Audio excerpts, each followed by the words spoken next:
जब से धरती बनी है तब से इसमें गन्ना बोते आए, लेकिन इसकी मिठास कम कितना। ये सोना, ये चांदी, ये कोयला, पूरे देश के कोयले का पता लगाया जो अभी तक ढूंढ लिया गया है। तो कितना कोयला है अपने देश में, जरा सुनना गौर से। अपने देश में कितना कोयला है जो ज्ञात है, अभी जो ढूंढ लिया गया है वो रिजर्व, वो है 938 लाख करोड़ रुपए का। कितना? बोले बाबा इतना अपने देश में, और ये सब इन चोरों के हाथ में है। दिक्कत ये है, इसलिए इसको लूट लूट के 300 लाख करोड़ रुपए का तो बेच दिया।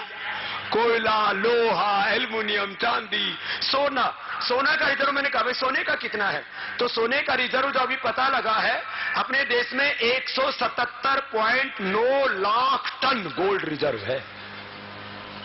कितना? बोले बाबा इतना? और ये तो खाली कर्नाटक के ओलार जो है कोलार, हुत्ती और आंध्र प्रदेश के रामागिरी की बात है, खाली इतनी। तो कितना? 3 जगह ही 177.9 लाख टन। और ये भाई बहनों सुनोगे तो तुम पागल हो जाओगे कि इतना हमारे पास में। हमको ऐसा लगता है हमारा देश है ऐसे गरीबों का देश है। भारत कभी गरीबों का देश नहीं था। भारत आज भी गरीब, और भारत को आगे भी गरीब नहीं रहने देना है। बस इस अमीर देश के ऊपर, इस शक्तिशाली देश के ऊपर चोर राज कर रहे हैं, उन सबको बेनकाब करना है। कुछ अच्छे लोग हैं, लेकिन उन अच्छों की संख्या कितनी?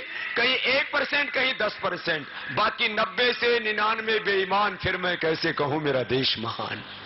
राम नाम जपना, पराए माल अपना, बाकी दुनिया झूठा सपना। ओहो, देखो अब अपने को सच्चे धर्म का पालन करना है, अपने धर्म का भी पालन करना है, राष्ट्र धर्म का भी पालन करना, देश को बहुत ऊंचा उठाना है। और आपको आज मुझे योग भी सिखाना है, प्रार्थना के साथ। हाँ? मैं कह रहा था क्यों करना है भगवान की प्रार्थना? ये सारी दुनिया किसने बनाई? बिना बनाए कोई चीज बनती है क्या? तो सारी दुनिया किसने बनाई? परमात्मा ने।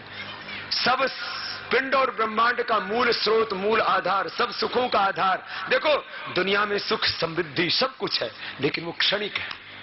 इसका मूल स्रोत क्या है?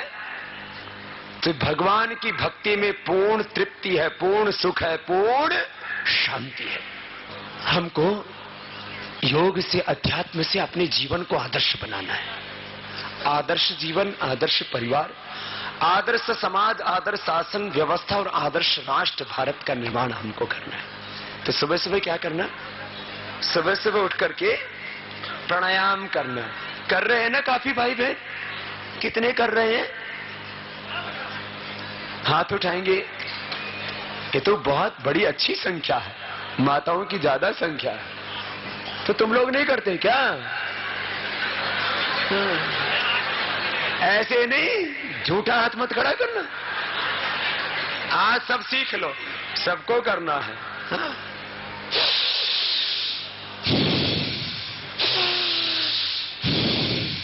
सबको भस्त्रिका करना। जो भस्त्रिका करेंगे उनको कभी फेफड़े की बीमारी, उनको एलर्जी की कोई बीमारी नहीं होगी, उनका एनर्जी लेवल हाई रहेगा, ऑटोइम्यून डिजीज नहीं होंगी, उनको टीबी की बीमारी नहीं होगी, उनको कैंसर की बीमारी। ये कंठ से ऊपर एक वायु काम करता है, वो जब तक काम करता है तब आंखें देखती हैं, तब तक कान सुनते हैं, दिमाग काम करता है। यदि वो प्राण ना मिले तो फिर ब्रेन काम नहीं करता। आपने सुना होगा ना बहुत से छोटे बच्चों को बचपन में किसी भी कारण से बुखार आ गया या कोई भी दिक्कत ऐसी हुई कि उनके ब्रेन को थोड़ी देर के लिए ऑक्सीजन नहीं मिला और वो ब्रेन से वो बच्चे डिसेबल हो गए, अपंग हो गए।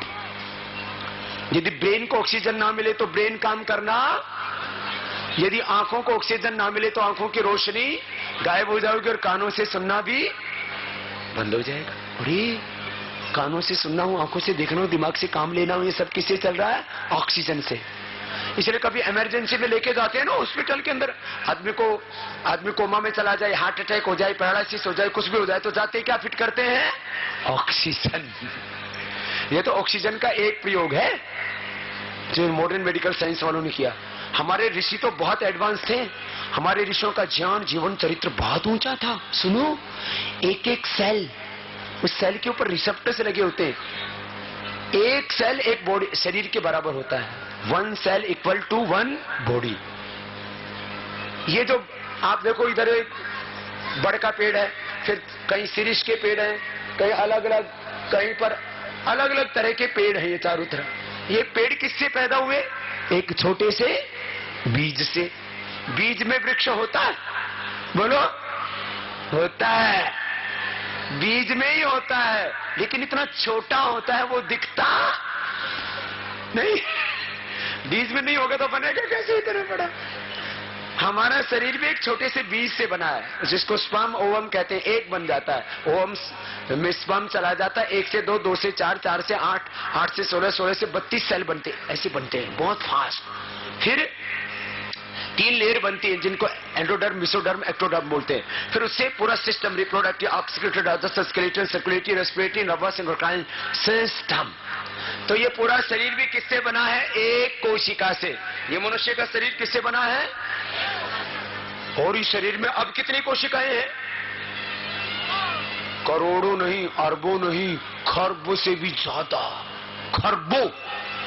अभी तक कोई गिन नहीं पाया।